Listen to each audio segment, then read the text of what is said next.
తులారాశి వారికి ఈ వారం చాలా అనుకూలంగా ఉంది. వ్యాపార అభివృద్ధి చక్కగా ఉంటుంది. రావాల్సిన బెనిఫిట్స్ కావచ్చు, లోన్లు కావచ్చు, రావాల్సిన ధనం కావచ్చు, ఏదైతే ఉందో అది ఈ వారం నెరవేరుతుంది. అదేవిధంగా భూ సంబంధించిన విషయ వ్యవహారాలు కూడా సానుకూలపడతాయి.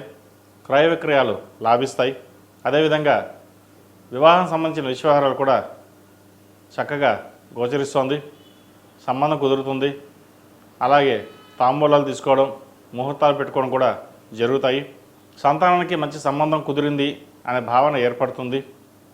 అదేవిధంగా పునర్వివాహ ప్రయత్నాలు చేస్తున్న వారు కూడా చాలా అనుకూలంగా ఉందని చెప్పచ్చు.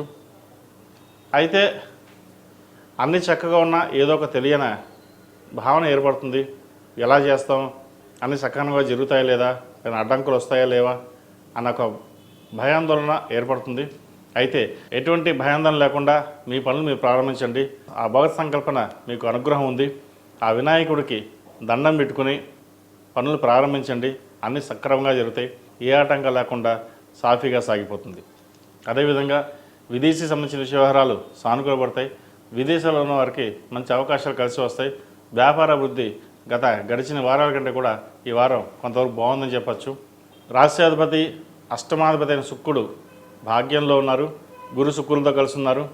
అయితే భాగ్యాధిపతి జన్మరాశి మీద ఉండడం, అదేవిధంగా భాగ్యాన్ని చూడడం, పంచమాధిపతి భాగ్యాన్ని చూడడం, ఖర్చు ఎక్కువ ఉన్న శుభకార్యాలు ఖర్చు ఎక్కువ పెడతారు.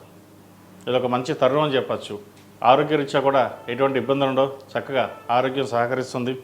ఏదైనా ఆరోగ్య సమస్యలు ఉంటే కూడా అవి సమస్యపోతాయి.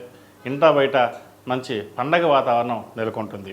మన పూజించిన పూజలు కావచ్చు, నోములు కావచ్చు, వ్రతాలు కావచ్చు, ఏదైనా సరే ఆ అమ్మవారి అనుగ్రహం వల్ల మనం బాగుంది, చక్కగా జరుగుతుందన్న భావన ఏర్పడుతుంది. కాబట్టి ఈ రాశి వారికి ఈ వారం చాలా అనుకూలంగా ఉంది. అదేవిధంగా విద్యార్థులు కూడా కాస్త అనుకూలంగా ఉంటుంది. చదువు మీద శ్రద్ధ వహించాలి. రేపు అన్న పదం కాకుండా ఎప్పటికప్పుడు స్టడీస్ని కంప్లీట్ చేయడం, భవిష్యత్తు మీద ఒక అవగాహన పెంచుకుని ముందుకు వెళ్ళాలి. భవిష్యత్తులో మనం ఏమవదలుచుకున్నాం, ఎలా ఉండాలి, నలుగురిలో ఎలా ఉండాలి అన్న భావంతో ముందుకు వెళ్ళండి. అదే మిమ్మల్ని ముందుకు నడిపిస్తుంది. ఈ రాశిలో జన్మించిన స్త్రీలకు వృత్తి ఉద్యోగాల పరంగా, వ్యాపార పరంగా చాలా అనుకూలంగా ఉంది. వ్యాపార అభివృద్ధి చక్కగా రాణించగలుగుతారు. భూ సంబంధించిన విషయ వ్యవహారాలు కూడా మీరు సానుకూల పడుతుంది. ఎప్పటి నుంచో పెండింగ్లో ఉన్న భూ సంబంధించిన విషయ వ్యవహారాలు ఒక కొలికి వస్తాయి. అప్పులు తీర్చి వ్యాపారాన్ని ముందుకు నడిపించాలి అన్న భావన ఏర్పడుతుంది. గడిచిన కొన్ని వారాల్లో చాలా ఇబ్బందులు పడ్డాం, భగవంతుడి దయ వల్ల గట్టెక్కాం, బయటకు వచ్చాం అన్న భావన ఏర్పడుతుంది. ఎటువంటి భయాందోళన పెట్టుకోవద్దు. మీ మనస్సంకల్పమే మిమ్మల్ని ముందుకు నడిపిస్తుంది. మీ ధైర్యమే ముందుకు నడిపిస్తుంది.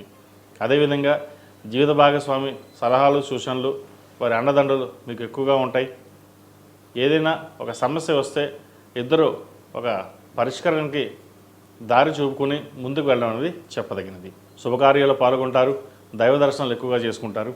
ఈ రాశివారు ప్రతిరోజు ప్రతినిత్యం మహాలక్ష్మి అమ్మవారిని పూజించడం, లలితా సహస్రనామ పారాయణ చేయడం లేదా సుందరకాండ పారాయణ చేయడం చెప్పదగినది.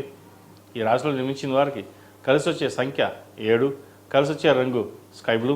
ఏదైనా పని మీద బయటకు వెళ్ళేటప్పుడు శుక్రవారం కానీ శనివారం అడిగిన వెళ్ళండి. మంచి ఫలితాలు సంప్రాప్తిస్తాయి. తదుపరి వృశ్చిక